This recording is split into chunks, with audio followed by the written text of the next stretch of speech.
Hello students, welcome to Easy Chemistry. In today's class, we are going to discuss colligative properties of a solution. What do you mean by colligative properties? A colligative properties means the properties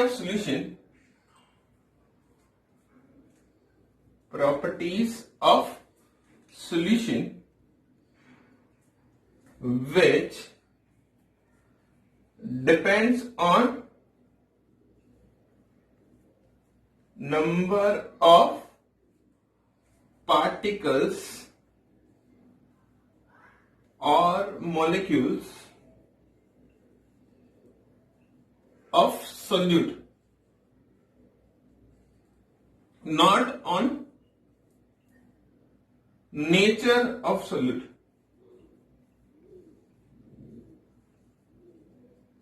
is called as colligative properties. ऐसी properties जो solution की जो किसके ऊपर depend कर रही है, number of particles और नंबर ऑफ मॉलिक्यूल्स पे डिपेंड कर रही है. This property of solution is called as colligative properties. Okay, इसका मतलब है कि the properties of solution which depends on number of moles. Okay, so अब कौन सी properties colligative properties of solution की. फर्स्ट है relative lowering of vapour pressure.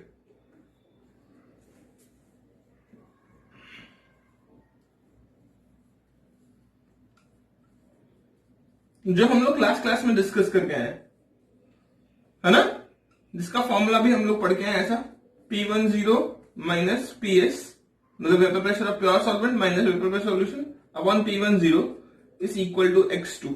ये फॉर्मूला पढ़ के आए ना हम लोग. This is called as relative lowering of vapor pressure. ध्यान से देखिए, depends on mole fraction of solute. It means it depends on number of moles of solute. Okay? So second जो प्रॉपर्टी है it is called as osmotic pressure, जो आज हम लोग discuss करने वाले हैं. osmotic pressure. थर्ड प्रॉपर्टी है increase in boiling point, which is also called as elevation in boiling point.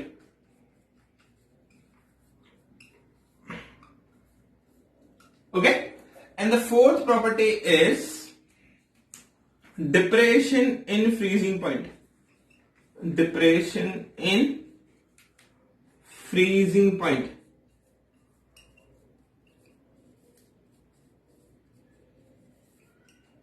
Okay, so we have studied one colligative property, that is called as relative lowering of vapor pressure. Now we are going to discuss these three properties: osmotic pressure, elevation in boiling point, and depression in freezing point. Chalo, now we are going to the next topic called osmosis and osmotic pressure. Osmosis and osmotic pressure.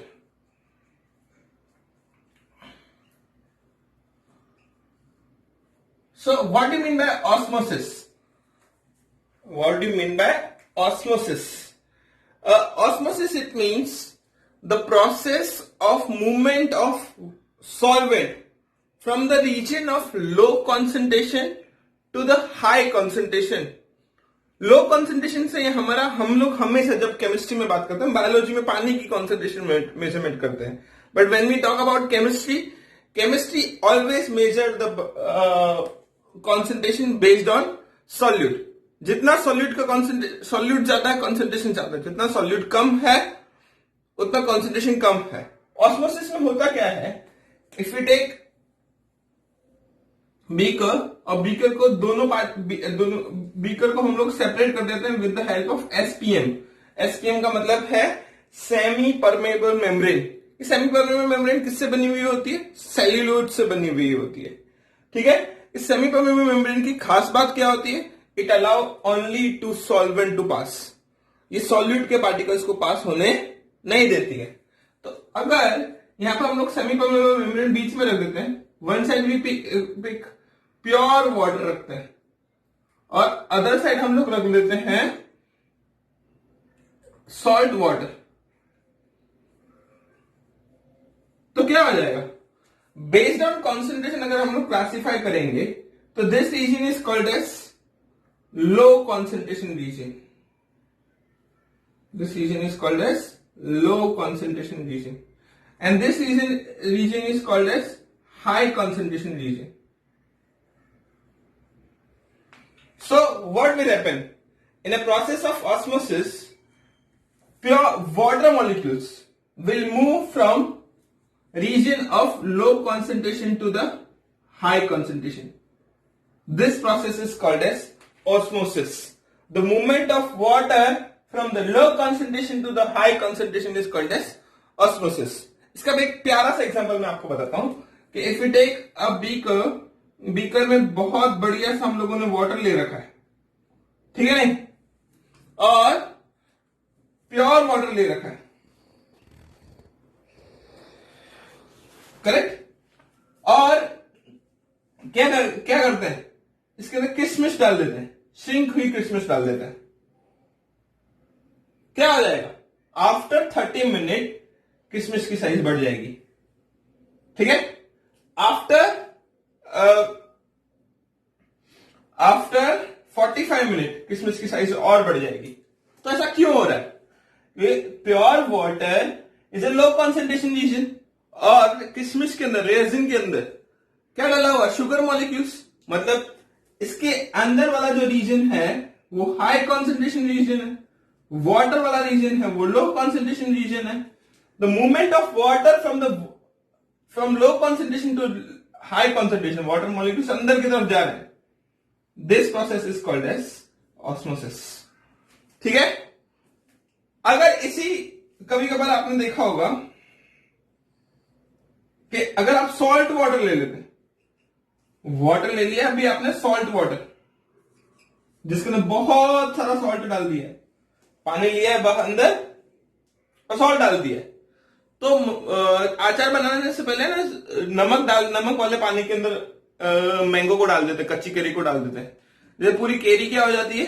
Shrink हो जाती है. अगर यहां पर आपने carry डाल दी है, ठीक है, तो कैरी थोड़े टाइम के बाद क्या होती जाएगी?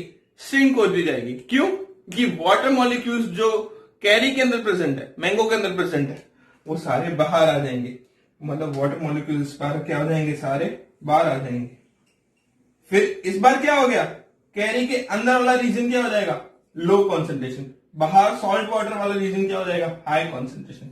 The movement of water from the low concentration to the high concentration is called as osmosis. ठीक है कि नहीं? तो आपको समझ में आ रहा है यहां तक कि मैं क्या बोल रहा हूं? What is osmosis? Osmosis it is the process of movement of water from the region of low concentration to the high concentration through semi permeable membrane. Membrane होना खास बात है इस ऑस्मोसिस प्रोसेस में. अगर मेम्ब्रेन नहीं होगी तो क्या हो जाएगा? ये प्रोसेस ऑफ ऑस्मोसिस नहीं हो पाएगा. Okay, so students, now we are going to discuss osmotic pressure. So now what is osmotic pressure? We have understood what is osmosis. The process of movement of water from low concentration to high concentration. मतलब यहां पर मैंने low concentration रखा है, यहां पर high concentration रखा हुआ है, बीच में सेमी परमेबल मेम्ब्रेन रखी हुई है. तो what will happen? This water molecules will move from the low concentration to high concentration. It means this water molecule will exert the pressure on semi-permeable membrane in this direction. What if I apply the same pressure in an opposite direction? अगर मैं piston से इस direction में जितना pressure ये water molecule यहां से यहां पर आने का प्रेशर लगा रहे हैं, उतना प्रेशर मैं भी लगाऊंगा, तो what will happen? This process of osmosis will be get stop down. तो बाय अप्लाइंग प्रेशर. तो what is osmotic pressure? The pressure required to stop the process of osmosis is called as osmotic pressure. मतलब the pressure required to stop the flow of water from the low concentration to high concentration is called as osmotic pressure. है ना? आप same equilibrium वाला pressure इस तरह water molecule यहां से pressure लगा रहे हैं, आप इसे ऑपोजिट डायरेक्शन में सेम प्रेशर लगा दीजिए, the water molecule will not flow. So this osmotic pressure is denoted by pi. This is called as your OP, osmotic pressure. Is directly proportional to the concentration of solution in molarity. Concentration of solution in molarity. मतलब जितनी concentration ज्यादा उतना osmotic pressure ज्यादा लगाना पड़ेगा आपको. ठीक है? So at ऐसा बोलते हैं, ऐसा बोलेंगे हम लोग statement. At constant temperature, the osmotic pressure of a solution is directly proportional to its concentration in molarity. अब प्रोपोर्शनल का साइन हटाएंगे तो क्या लगा देंगे, R and T. तो आपका फॉर्मूला बन जाएगा pi is equal to CRT. यहां पर R क्या है, universal gaseous constant. Universal gaseous constant जिसकी वैल्यू यहां पर है 0.0821 या इधर यू कैन यूज एस 0.083. यहां तक बात समझ में आ रही है. टी क्या है, टेम्परेचर इन केल्विन. टी क्या है यहां पर, टेम्परेचर इन केल्विन. सी तो क्या है आपका, मोलारिटी. मोलारिटी मतलब number of moles of solute upon volume of solution in litre. Correct. P क्या है, पाई क्या है, OP, osmotic pressure. So I can write my formula like this. Concentration की जगह पर मैं N2/V लिख दिया मैंने. अब N2 की जगह पर मैं क्या लिख सकता हूं, given mass upon molecular mass. तो it will be a pi is equal to W2 upon M2 RT into V, volume of solution in litres, है ना. अगर मॉलिक्यूलर मास कैलकुलेट करना है तो W2 up into RT pi into V इन litres.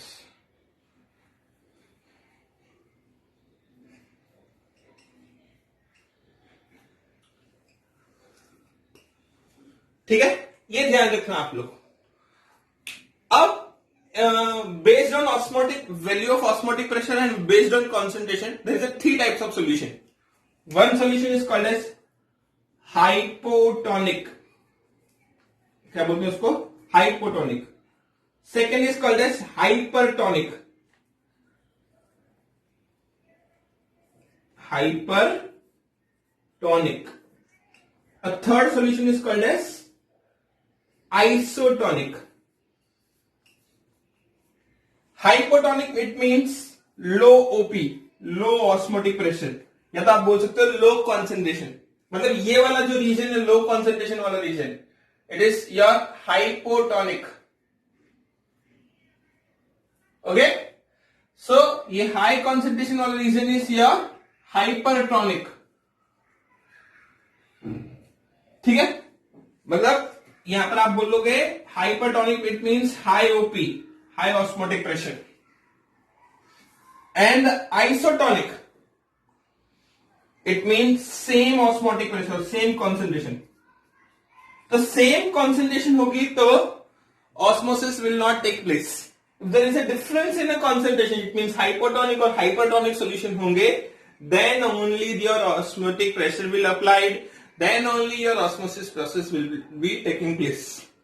चलो अब बात करते हैं थोड़ी सी बायोलॉजी की. A blood cell, a normal human blood cell is a isotonic with 0.9% NaCl solution. मतलब अगर ब्लड प्लाज्मा के आसपास 0.9% NaCl प्रेजेंट है तब ऑस्मोसिस नहीं होगी.